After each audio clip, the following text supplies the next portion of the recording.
Hi friends, welcome back to our YouTube channel. I am your Bhagya Vasant ಮಾತಾಡ್ತಾ ಇದ್ದೀನಿ. ಹೇಗಿದ್ದೀರೆಲ್ಲರೂ? ಈ ವಿಡಿಯೋದಲ್ಲಿ ಕಾಣುತ್ತಿರುವ ಮರ ಹೊಂಗೆ ಮರ. ಸಾಮಾನ್ಯವಾಗಿ ಇದರ ಪರಿಚಯ ಎಲ್ರಿಗೂ ಇದ್ದೇ ಇರುತ್ತೆ. ಇದನ್ನು ಇಂಡಿಯನ್ ಬೀಚ್ ಟ್ರೀ ಅಂತ ಕೂಡ ಕರೀತಾರೆ, ನಿಮಗೆ ಗೊತ್ತಿರ್ಬೋದು. ಹಾಗೆ ಇದರ ವೈಜ್ಞಾನಿಕವಾದಂಥ ಹೆಸರು ಬಂದು ಪೊಂಗಾಮಿಯಾ ಪಿನಾಟ ಅಂತ. ಇದರ ಎತ್ತರ ಸುಮಾರು 15ರಿಂದ 25 ಮೀಟ್ರ್ವರೆಗೂ ಬೆಳೆಯುತ್ತೆ. ಹಾಗೆ ಇದು ಸುಮಾರು ದಶಕಗಳವರೆಗೆ ಜೀವಿಸ್ತಾ ಇರುತ್ತೆ. ಇದು ಕಡಿಮೆ ನೀರಿನಲ್ಲಿ ಕೂಡ ಬೆಳೆಯುವಂಥ ಮರಗಳಲ್ಲಿ ಒಂದಾಗಿರುತ್ತೆ. ಇನ್ನು ಇದು ಕರ್ನಾಟಕ ಸೇರಿದಂತೆ ಭಾರತದಲ್ಲಿನ ಉಷ್ಣವಲಯಗಳಲ್ಲಿ ಬೆಳೆಯುವಂಥ ಮರವಾಗಿರುತ್ತೆ ಸ್ನೇಹಿತರೆ. ಇದು ನಮ್ಮ ಮಣ್ಣಿನಲ್ಲಿರುವಂಥ ನೈಟ್ರೋಜನ್ ಪ್ರಮಾಣವನ್ನು ಹೆಚ್ಚಿಸುತ್ತೆ. ಎಂತಹ ಬರಗಾಲದಲ್ಲಿಯೂ ಕೂಡ ಇದು ಒಣಗೋದಿಲ್ಲ. ಇದನ್ನು ಸಾಮಾನ್ಯವಾಗಿ ಅತಿ ಹೆಚ್ಚು ರಸ್ತೆ ಬದಿ ಅಥವಾ ಹೇಳೋದಾದರೆ ಕೃಷಿ ಭೂಮಿಯ ಬದುಗಳಲ್ಲಿ ನಾವು ಇದನ್ನು ಬಹಳ ಆಗಿ ನೋಡ್ಬೋದು. ಅತಿ ಹೆಚ್ಚು ನೆರಳನ್ನು ಕೂಡ ನಾವು ಈ ಗಿಡದಿಂದನೇ ಪಡಿತಾ ಇದ್ದೀವಿ ಅಂತ ಕೂಡ ಹೇಳ್ಬೋದು.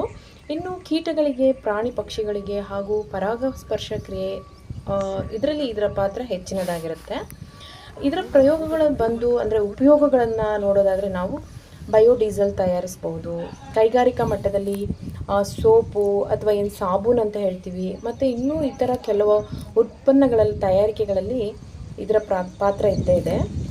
ಕೃಷಿಯಲ್ಲಿ ಕೀಟನಾಶಕವನ್ನಾಗಿ ನಮ್ಮ ರೈತರು ನೈಸರ್ಗಿಕವಾದ ಉತ್ಪನ್ನವಾಗಿ ಇದನ್ನೇ ಬಳಸ್ತಾ ಇರೋವಂಥದ್ದು.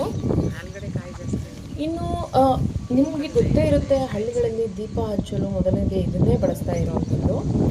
ಇನ್ನೂ ಹೆಚ್ಚಿನದಾಗಿ ಹೇಳಬೇಕು ಅಂದರೆ ಇದರ ಹೂವು, ತೊಗಟೆ, ಎಲೆಗಳು ಕೆಲವು ಸಾಂಪ್ರದಾಯಿಕ ಚರ್ಮದ ತೊಂದರೆಗಳಿಗೆ ಹಾಗೆ ಸಣ್ಣದಾಗಿರುವಂಥ ಗಾಯಗಳು, ಉರಿಯೂತ ಕಡಿಮೆ ಮಾಡಲು ನಮ್ಮ ಪೂರ್ವಜರು ಇದನ್ನೇ ಬಳಸ್ತಾ ಇದ್ರು. ಆದರೆ ನೀವು ಈಗ ವೈದ್ಯರ ಸಲಹೆ ಇಲ್ಲದೆ ಯಾವುದನ್ನು ಬಳಸಬಹುದು ಸ್ನೇಹಿತರೆ. ಹಾಗೆ ಈ ವಿಡಿಯೋ ನಿಮಗೆ ಇಷ್ಟವಾಗಿದ್ದಲ್ಲಿ ಪ್ಲೀಸ್ ಸಬ್ಸ್ಕ್ರೈಬ್ ಮಾಡಿ, ಲೈಕ್ ಮಾಡಿ, ಹಾಗೆ ಶೇರ್ ಮಾಡಿ, ಕಮೆಂಟ್ ಮಾಡಿ. ಓಕೆ ಸ್ನೇಹಿತರೆ, ಬಾಯ್ ಬಾಯ್. ಥ್ಯಾಂಕ್ ಯು ಫಾರ್ ವಾಚಿಂಗ್ ಸ್ನೇಹಿತರೆ.